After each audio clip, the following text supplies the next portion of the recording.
His car was gone. Not broken down on the side of the road, not parked at a friend's house, gone, and nobody could explain it. The neighbor said he hadn't seen Bill in days. The shop owner across the street said the same thing. And somewhere deep inside that apartment, behind a closed bathroom door, there was a smell that Officer Hendricks couldn't shake, faint, just a whiff every time the wind caught it right, and she knew. She'd smelled it before, she knew exactly what it was. But she couldn't go in, not without a key, not without a reason. So she waited. And while she waited, someone was sitting 2 blocks away behind the wheel of a dead man's car telling police she got it from a friend named Sean, just a friend. He liked her like that. No, she didn't have his number. No, she didn't know his last name. No, she couldn't show them where he lived. The story was falling apart in real time. And then one of the officers got very quiet. He looked at the girl sitting on the curb and he recognized her. He'd dealt with her before, arrested her actually, less than 2 weeks ago. And that's when everything started connecting. The neighbor who called in the welfare check, the girl with the car, the address, the apartment, the smell. It was all the same story. And at the center of it, a 72-year-old retired teacher, a man who had spent decades shaping young minds in a Fort Smith classroom, a man who was supposed to be living out his quiet retirement, was lying dead in his own bathroom. 27 impact wounds, a weapon nobody was naming yet, and a girl who, according to someone who knew her well enough to share a jail cell with her, had not shed a single tear. Not one. Not for him, not for his wife Susan, not for his grandchildren who would grow up without him, not for the decades of students whose lives he touched and whose names he still remembered, not one tear. I asked her, "Do you feel sorry?" No, that was somebody's grandfather, that was somebody's dad, somebody's husband. She just wanted to smile. Her lawyer had to tell her to stop. Stay with me. Because what this case reveals isn't just about what happened inside that apartment on a Tuesday night in July 2019. It's about who had access, who had trust, and how the one person Bill Dubo would have opened his door for without hesitation, without suspicion, without a second thought, was the same person who made sure he could never open that door again. My name is X and you're watching Time with X. This is the story of Bill Dubo, a retired teacher, a welfare check, and the girl who used to sit in his classroom. And before this episode is over, you are going to ask yourself the same question investigators asked. How do you look a man like that in the face, take everything he has, and feel nothing? We're going to find out. Before we get into this story, I want to take a second and talk to you directly. If you're new here, welcome to Time with X. This channel exists because I believe the stories that don't make the national headlines are sometimes the most important ones to tell. The ones that happen in quiet neighborhoods, in retirement apartments, in small towns where everybody knows everybody or thinks they do. Bill Dubo's story never trended on X app, it never made the evening news outside of Arkansas, but it should have, because what happened to him and how it happened and who made it happen is the kind of case that stays with you. It stayed with me. So here we are. Before I go any further, if you've been watching this channel for a while, you already know the drill, but if you're new, let me ask you something. Hit that subscribe button right now, not at the end of the video, right now, because I promise you by the time this episode is over, you are going to want to come back, and I don't want you to forget where you found us. Also, and I cannot stress this enough, turn on your notifications. I drop new episodes every week and the algorithm does not always make sure my subscribers see them, so do yourself a favor. Bell icon, all notifications, you're welcome in advance. Now let me tell you about Fort Smith, Arkansas. Fort Smith sits right on the border of Arkansas and Oklahoma, hugging the banks of the Arkansas River. It's one of the oldest cities west of the Mississippi, founded back in 1817 as a military outpost named after General Thomas Smith. By the time we get to 2019, it's a city of about 88,000 people, working class, tight-knit, the kind of place where neighbors notice when something is off. That matters in this story. Because if it weren't for a neighbor noticing something was off, we might never have found out what happened to Bill Dubo at all. Fort Smith has its struggles like any city its size: poverty, crime, addiction, but it also has something a lot of bigger cities don't. It has people who still look out for each other, people who stop and ask, people who knock on doors, people who call the police when a car that's always parked in front of an apartment hasn't moved in 3 days. That's the kind of city this is. And Bill Dubo was the kind of man who fit right into it. Fort Smith School District, that's where Bill spent the better part of his career. Teaching, shaping, investing in young people who sometimes didn't have anyone else investing in them. He taught at Northside High School, one of the city's larger public schools, and by all accounts he was the kind of teacher students remembered, the kind who stayed after class, the kind who remembered your name years later, the kind who showed up. For decades Bill Dubo showed up. And then one day he didn't. That's where this story begins, not with a murder, not with a crime scene, not with flashing lights and police tape. It begins with a neighbor who noticed. It begins with a smell. It begins with a missing red Ford Focus.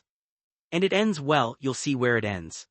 Stay with me because every detail in this case matters, every single one. Let's go back to the beginning.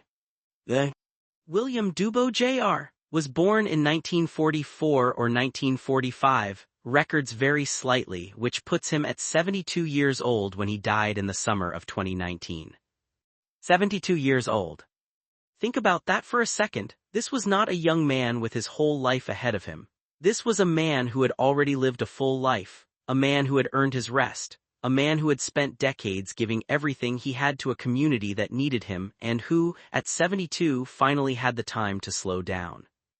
He was retired, and retirement for Bill was supposed to be a second chapter, a quieter one. Bill had been married to a woman named Susan Dubo, and by the time the story takes place they were separated, not divorced but living apart. That's an important distinction because it tells you something about who these two people were. They hadn't cut each other off, they hadn't walked away. They were still part of each other's lives, still connected by decades of shared history, still close enough that Susan could tell investigators exactly how Bill had been acting in the days before he died. She described him as acting strange. We'll come back to that. The decision for Bill to live alone hadn't been easy. Bill had suffered a series of strokes, multiple strokes, violent ones, and those strokes had changed him. They'd affected his health, his mobility, his independence. The family had made the difficult call that Bill needed his own space, his own apartment, but close enough that they could keep an eye on him, close enough that they could check in, close enough that if something went wrong, they'd know. What they hadn't accounted for was that something could go wrong in a way that cut them off completely. Bill's apartment was on the south side of Fort Smith, a quiet block, the kind of street where people know their neighbors by first name, where front porches see a lot of evening conversation, where the comings and goings of residents are noticed, even if they're not commented on. Bill was a fixture in that little ecosystem. He talked to his neighbors. He chatted with the owners of the resale shop across the street, stopping in, passing the time, keeping an eye on their place when they were worried about trouble from nearby. He went to McDonald's. He moved through his neighborhood with the easy familiarity of someone who belonged there. Denton Stringer was one of those neighbors. An older man lived right there in the same apartment complex. He and Bill talked regularly. Denton didn't have a phone, his daughter had taken it, he said, so when he got worried about Bill, he did what people in neighborhoods like that do. He walked over, he knocked, he asked around. And when nobody had seen Bill in a few days, when the red Ford Focus hadn't moved, when the lights weren't changing, he did the right thing. He asked for help. Bill Dubo was the kind of man people looked out for, not because he was helpless, he wasn't. He was independent, active, sharp enough to hold a conversation with anyone who came through his door, but because of the strokes his family knew that extended silence was a red flag. They'd set up systems, routines, ways to stay in contact without crowding him. And when those systems went quiet, people noticed. There's a detail I want you to hold onto, because it becomes important later. Bill Dubo was a teacher at Northside High School in Fort Smith. Northside, a public school, a large one. With a student body that reflected the full range of Fort Smith's community, working-class kids, kids from struggling families, kids who needed someone to believe in them. Bill believed in them. He spent decades in that building, decades of first days and last days, decades of names and faces and hallway conversations and after-school moments that nobody saw but the students themselves. One of those students was a girl named Taylor Elkins. But we're not there yet. What I need you to understand before we walk into that apartment, before we follow Officer Hendricks around that corner and catch that first whiff, what I need you to understand is who we are doing this for. We are doing this for a 72-year-old retired teacher who spent his whole life showing up for other people. We are doing this for Susan, who got the knock on her door and already knew what it meant before the officer said a word. We are doing this for the family that made a hard decision to let Bill have his independence, and who will carry the weight of that decision for the rest of their lives, even though they did nothing wrong. Bill Dubo deserved a quiet retirement. He deserved to tend to his health, watch his shows, chat with his neighbors, and drift gently into old age surrounded by people who loved him. He didn't get that. And the reason he didn't get that is what this episode is about. July 11, 2019, a Thursday. Fort Smith Police Department dispatches Officer Hendricks to Bill's apartment after a neighbor reports not seeing him in several days. This is a welfare check. Routine in the sense that police do them all the time. Not routine in any other sense because Officer Hendricks is good at her job, and good officers don't switch off their instincts just because a call is labeled routine. She arrives and immediately starts asking questions. The neighbor she meets first is Denton Stringer, older man, no phone, who walked over because he was worried. Denton tells her about the noise he heard. 2 nights ago, Tuesday night around 11, he heard what sounded like something falling. A loud boom. The kind of sound that makes you sit up in bed and hold still for a second, waiting to hear if it was nothing. He waited. He didn't hear anything after that. No voices, no movement, nothing. He went back to sleep. And now, 2 days later, he can't shake the feeling that he shouldn't have. Officer Hendricks notes the car is gone. Red Ford Focus, brand new. Denton describes it with the pride of someone who'd watched his neighbor buy it. Gone for 2 or 3 days, that detail gets logged immediately. A man with documented health problems, no phone, living alone, and his car is missing. She walks the perimeter of the building. And then she rounds a corner and she catches it. Just a whiff, faint, the kind of thing you could almost convince yourself was the trash cans, almost. There's an odd smell. When I opened the door, no flies up here when I rounded the corner. I was on the fence at this point. She's not on the fence for long. That smell has a name, and every officer who has worked homicide knows it. It is the smell of death, of organic matter, of what happens when a human body begins to decompose in a sealed space with the air conditioning running. It takes days to build, and it doesn't go away once you've caught it. She circles back. She talks to the resale shop owners across the street. They confirm it. Bill came in regularly, watched their shop for them, hadn't been seen in about 2 days. One of them adds something that makes Officer Hendricks's pen stop moving. If anybody did anything, it would be them, the ones next door. It's just odd that they come over here and then he's telling us to call Bill like this. She files that away. She doesn't have enough to act on it yet, but she files it. The problem is access. She can't enter the apartment without a warrant or the landlord's consent. She tracks down the landlord, who turns out to have been there that very morning over at the apartment, talking to the neighbor, aware that people were worried. He has a key. He meets her there. The door opens. What they find inside Bill Dubo's apartment tells a story before anyone says a word. The television is gone, not the small one, both of them. The one from the living room and the one from the bedroom, both missing, pulled off their stands or walls, taken out. Drawers are open throughout the apartment, kitchen drawers, file cabinet drawers, the kind of systematic searching that happens when someone is looking for cash or valuables and doesn't care what they leave behind. No wallet, no phone, no sign of forced entry. That last detail is the one that stops everyone cold. No forced entry, which means one of 2 things: either someone broke in with a level of skill and care that left zero trace, or someone knocked on that door and Bill Dubo opened it himself. He's found in the bathroom, on the floor, lying on a blanket which the officer's note had been on the recliner. The red fuzz from it is scattered across the kitchen floor, across the couch, across the crime scene. It had been moved. He had been moved. There is blood near the recliner, blood near the chair where Bill liked to sit, blood on the door frame. Blood splatter patterns that tell investigators this is where it started, this is where whatever happened began, and then he was somewhere else when it ended. The medical examiner is called, homicide investigators are called, the apartment becomes a crime scene. Meanwhile, Officer Hendricks has to do one of the hardest things a police officer does. She has to go to Susan Dubo's house and tell a wife that her husband is dead. Susan, who is a retired nurse, knows before the words come. She can read it in the body language, in the careful way the officer moves in the presence of more than one person at her door. She holds it together long enough to help them. And the way she helps them is by pulling out her phone, opening a tracking app and showing them exactly where Bill's car is. It's parked at a house, stationary. South Greenwood, a residential address. The car is sitting there not moving as if it belongs there. Officers head there immediately. And what they find changes everything. The address on South Greenwood is a residential house. Nothing extraordinary about it from the outside.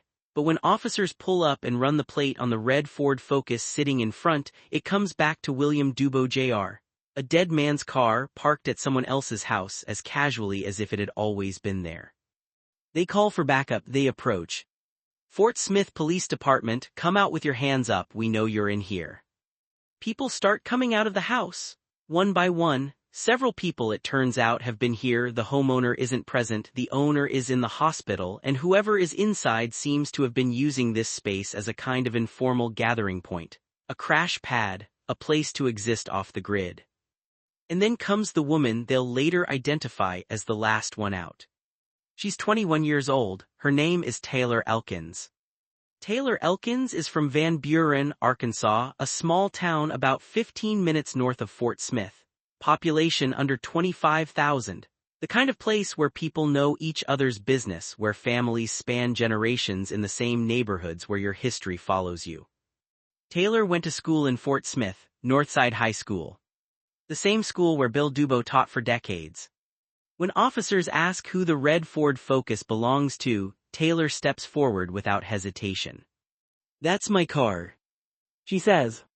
Her car, a car registered to a 72-year-old retired teacher who is currently lying dead in his apartment.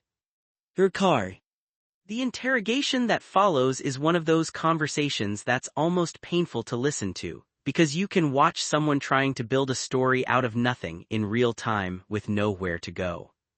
She says a man named Sean gave it to her, just a friend, he liked her, she didn't know his last name, she didn't have his number, her phone was broken, her daughter had broken the screen. She didn't know exactly where he lived, but it was somewhere near the Boardwalk Apartments, she thought, building 56 or maybe 5 or 6. First entrance, she thought, no, second, she couldn't be sure. With every answer, the story gets hazier. The friend who allegedly handed over a car that isn't his to give becomes more and more of a ghost. No last name, no number, no address, no way to reach him, no way to verify a single detail. And then she pivots. She says Bill gave her the car, not Sean, Bill, in exchange for, and she uses the language of someone who has thought about this, of someone who has realized she needs a different story in exchange for sexual favors. This is the second story Taylor Elkins tells in the span of about 20 minutes. It will not be her last. But here's what matters right now. Here's what the officers on scene are processing while Taylor is talking. One of them recognizes her. He pulls another officer aside and says it quietly, the way cops do when they don't want to tip their hand. He knows this girl, he has dealt with her before, he arrested her less than 2 weeks ago on a domestic assault charge. She bonded out, and she bonded out to an address on South Greenwood. The same address where Bill Dubo's car is sitting. Because here's what they're starting to understand, the address on South Greenwood, the address Taylor is bonded to, the address where the car is parked, it belongs to her grandparents. Her grandfather's name is Denton Stringer. Denton Stringer? The neighbor, the man who called in the welfare check. The man who told Officer Hendricks that he heard a loud boom on Tuesday night around 11, that he couldn't remember exactly what time it was, that he'd been lying in bed and something woke him up and then it was quiet and he went back to sleep. Taylor Elkins, Denton Stringer's granddaughter. The neighbor who reported the victim missing, the suspect found with the victim's car, the same blood line, the same address. The officers are quiet for a moment, processing. Remember what the resale shop owner said, the one who told Officer Hendricks, unprompted, that if anything ever happened to Bill, she'd suspect the people next door? She wasn't pointing at a stranger. She was pointing at a family that Bill had somehow become entangled with. A family that, as it turns out, had been in and out of his orbit for reasons that are still being untangled. Taylor is taken into custody. She's arrested on theft and hindering charges, not murder, not yet, because they need more, and transported to Sebastian County Detention Center. She pleads not guilty. Bond is set at $100,000 cash only. Taylor cannot make that bond. She's going to be sitting in a cell while investigators do their work. And investigators have a lot of work to do. Because right now they know who had the car, they know who was at the address, they know the connections, but knowing and proving are two very different things, and between those two things is a gap that in this case gets filled by the most unexpected source imaginable. A woman in the next jail cell over. Let me take you back to the beginning of this story, not the beginning of the investigation, the beginning of the video, the cold open. I gave you fragments, I gave you pieces without context, a car that was gone, a smell that Officer Hendricks couldn't shake, a girl who said a friend gave her the car, an officer who went quiet when he recognized her. I did that deliberately, because that's exactly how this case unfolds for investigators in fragments. In pieces that seem unconnected until the moment they slam together and suddenly the whole picture is right there, undeniable in front of you. Let me put the picture together for you now.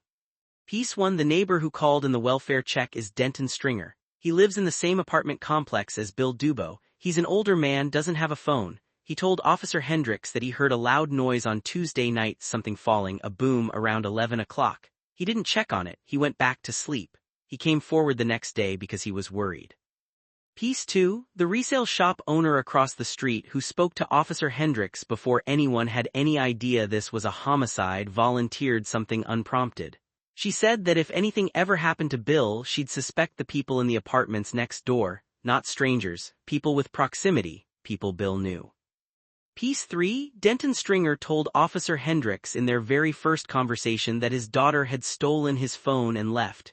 He mentioned it almost in passing, the kind of detail that registers as background noise when you're focused on a welfare check. His daughter stole his phone, left. Now watch how these pieces connect. The car tracker leads police to South Greenwood. Taylor Elkins is found at that address. Taylor is bonded to that address because it belongs to her grandparents. Her grandfather is Denton Stringer. Denton Stringer, the man who called in the welfare check. The man who said he heard a boom on Tuesday night. The man who said he was worried about his neighbor Bill. And Denton mentioned his daughter had stolen his phone. Taylor Elkins is not Denton's daughter, she is his granddaughter. But consider the timeline. Taylor, who has been in and out of that address, who has a history of theft charges, the officer who recognized her had processed her just 2 weeks earlier, was in proximity to Denton's phone, was in proximity to Denton's home, was in proximity, therefore, to Bill Dubo, who lived right next door and who visited Denton regularly. This is how access works in cases like this. It's rarely a random stranger. It's proximity, it's familiarity, it's the person who has been in the neighborhood long enough to know which apartment belongs to the retired teacher who lives alone and might have some cash on hand. It's the person who has sat at that kitchen table, who has walked those hallways, who knows that Bill Dubo will open his door. Because he trusts the people he knows. And she was someone he knew. Here's the detail that locks it. Taylor Elkins went to Northside High School. Bill Dubo taught at Northside High School. Whether they crossed paths in a classroom, whether he was her teacher directly, is something investigators never fully confirmed on the record. But the connection is there. The same school, the same building, the same hallways, and even if she was never in his class in a school like Northside, you know the teachers, the ones who have been there for decades, the ones whose names everyone knows. Bill Dubo was one of those teachers. So now reconstruct Tuesday night in your mind. Bill is home, it's getting late, he's getting ready for bed, he had things to do the next morning according to what investigators pieced together, and someone knocks on his door. Not a stranger, someone he recognizes. Someone connected to the neighborhood, connected to his neighbor, connected in some way to a community he had given his life to. He opens the door. And the next sound Denton Stringer hears from his bedroom 2 days before any of this comes to light is a loud boom. The sound of something falling, the sound of what happens when trust is used as a weapon. No forced entry. That detail, that one detail, it was always the answer. There was no forced entry because there was no need for force at the door. The force came later, inside, where nobody could hear it except a neighbor who heard a boom and went back to sleep. By October 9, 2019, nearly 3 months after Bill Dubo's death, Sebastian County prosecuting attorney Daniel Shue announces murder charges for Taylor Elkins. First-degree murder. In Arkansas, that charge carries either life in prison or the death penalty. No middle ground, no negotiation on the severity of what she's being accused of. She pleads not guilty. But the evidence is building. And somewhere inside Sebastian County Detention Center, in a cell near Taylor Elkins, a woman named Terry is paying very close attention to what Taylor says when she thinks no one important is listening. A month after the murder charges are announced, detectives get a letter. Then another one, then an email. A woman inside Sebastian County Detention Center, another inmate, is trying to get their attention. Her name is Terry. She says she has information about Taylor Elkins. She says Taylor has been talking, and she says she's willing to share what Taylor told her if detectives can help her with her own situation. This is where investigators have to be careful. Jailhouse informants are a complicated category of witness. They have everything to gain by telling you what you want to hear and very little to lose by embellishing. The incentive structure is all wrong. Detectives know this. They go into this interview with their eyes open. Terry explains her situation first. She's serving time on a probation violation. She absconded after getting out of prison, got arrested, and is waiting to be transferred to a sanctions program. She's been sitting in holding for 48 days and the time isn't counting toward anything. She wants to stay in Fort Smith, close to the only area she knows, rather than being sent to a facility in West Memphis where she'd have to start over. She's not asking to be freed. She's asking for a small accommodation to do her time here at this facility. It's a modest ask, as these things go, and the detective has to deliver difficult news. The prosecutor's office can't help with probation matters. That's not their lane, but he can make a note that she cooperated. He can let that be known. Terry thinks about it. And then she talks. But before she gives the full story, she does something smart. She gives them something they can verify, something she could only know if Taylor had actually told her. She gives them a detail that has not been made public, a detail that investigators have been holding back. It was not a lamp, it was a hammer. The detective leaves the room. He comes back a few minutes later. They continue. Here, in Terry's words, is what Taylor Elkins told her about the night of July 9, 2019. It started as a robbery. Taylor had been to Bill's apartment before, not for anything sinister initially, but she knew him, she knew where he lived, she knew he was alone, and on that Tuesday night she went there with the intention of getting money from him. She was high, and she needed cash. Bill was in his underwear when she arrived, getting ready for bed. He had things to do in the morning. He was tired and he didn't have the money she was asking for, and he told her so, and he told her he needed to sleep. And Taylor got angry. She found a hammer somewhere in the apartment, just lying off to the side, according to what she told Terry, not hidden, just there, and she picked it up. And she hit him. And she hit him again. 36 times. I said, Taylor, I said, you can't. I said, that's overkill, like you got mad. I said, did he ever hurt you or force you? She said no. 36 times. The medical examiner's report will later note 27 separate impact injuries. The number Terry gives is higher. Whatever the exact count, the picture is the same. This was not a single blow in a moment of panic. This was sustained. This was repeated. This was rage applied to a 72-year-old man who was getting ready for bed and told a girl he probably recognized that he didn't have what she came for.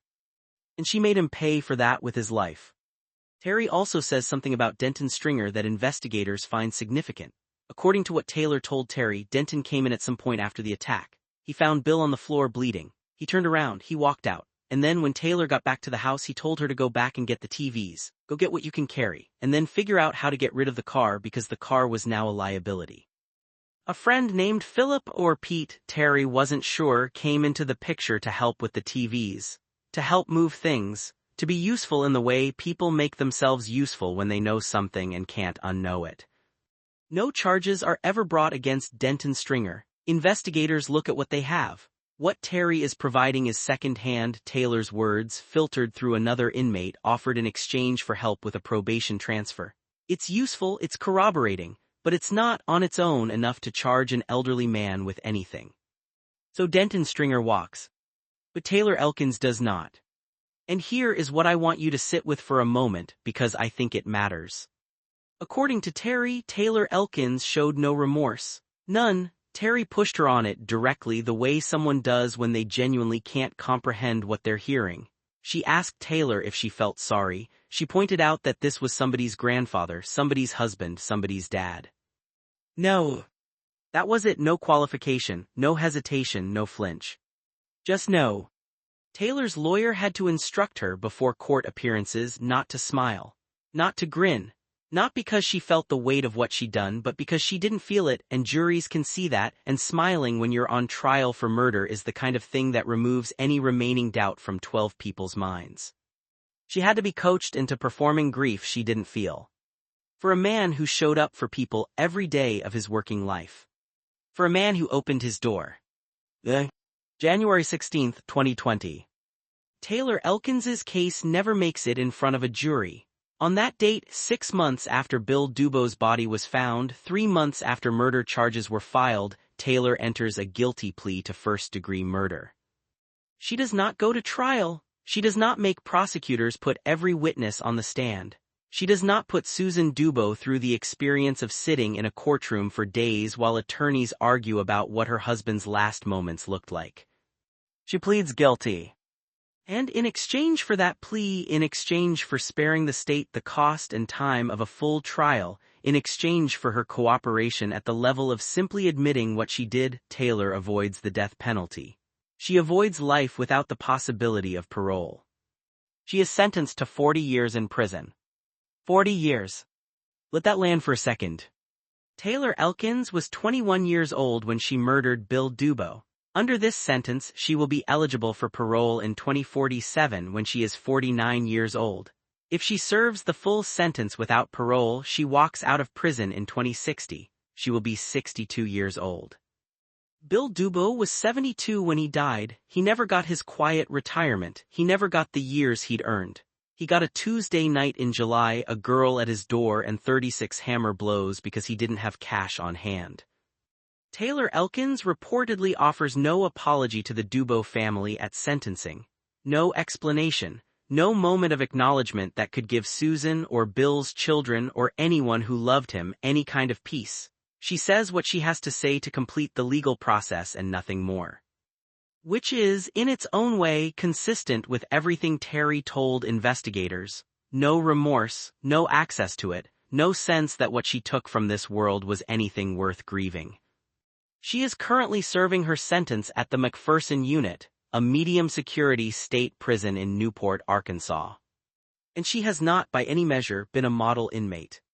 Arkansas Department of Correction records show a string of disciplinary violations spanning 2020, 2021, 2024, and into 2025. The list is not minor: battery, sexual activity, refusing direct verbal orders, threats to inflict injury, insolence to staff, self-mutilation, failing to obey orders. This is not someone who has been sitting quietly in a cell reflecting on what she did. This is someone who has continued to be exactly who she was on the night of July 9, 2019, volatile, entitled, indifferent to the rules that govern a shared world. Her most recent recorded violation was July 22, 2025.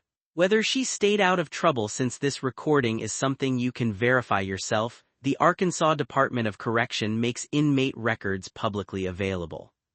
Denton Stringer, Bill's neighbor, Taylor's grandfather, the man who heard a boom on Tuesday night and went back to sleep, the man who Terry says came inside and walked back out and told his granddaughter to go get the TVs, was never charged with anything in connection with Bill Dubo's death. He called in the welfare check. He cooperated with investigators. And whatever he knew and when he knew it and what he chose to do with that knowledge, that is something he will carry. Susan Dubo buried her husband in the summer of 2019. She had told investigators on the night they came to her door that Bill had been acting strange in the days before he died. She said it almost as an afterthought, something she'd been turning over in her mind that suddenly had a different weight once she understood what had happened. Whatever that strangeness was, whatever she noticed, she saw it without knowing what it meant, and then it was too late for it to matter. I hope Susan has found some measure of peace. I hope the guilty plea gave her something, even if it wasn't everything. I hope the people who loved Bill Dubo have found a way to carry him with them without being destroyed by how he left. Bill Dubo spent decades walking into a school building and believing in young people. He believed in them when it was easy and when it was hard and when they gave him no reason to and when they gave him every reason to give up. That's what teachers do, the good ones, they show up anyway. He showed up for people his entire life. He deserved better than this. And the least we can do, the very least, is say his name, remember who he was, and refuse to let the story of how he died be the only story told about him. Thank you for watching this episode. Hit the like button, not for the algorithm, for Bill, because every like tells YouTube that this story is worth pushing to someone who hasn't heard it yet. And the more people who hear it, the more people who know his name. The more people who understand that this kind of thing doesn't only happen to strangers in places you've never been. It happens in quiet neighborhoods, in retirement apartments, to good men who open their doors. Subscribe to Time with X if you haven't already. I'm X. And I'll see you in the next one.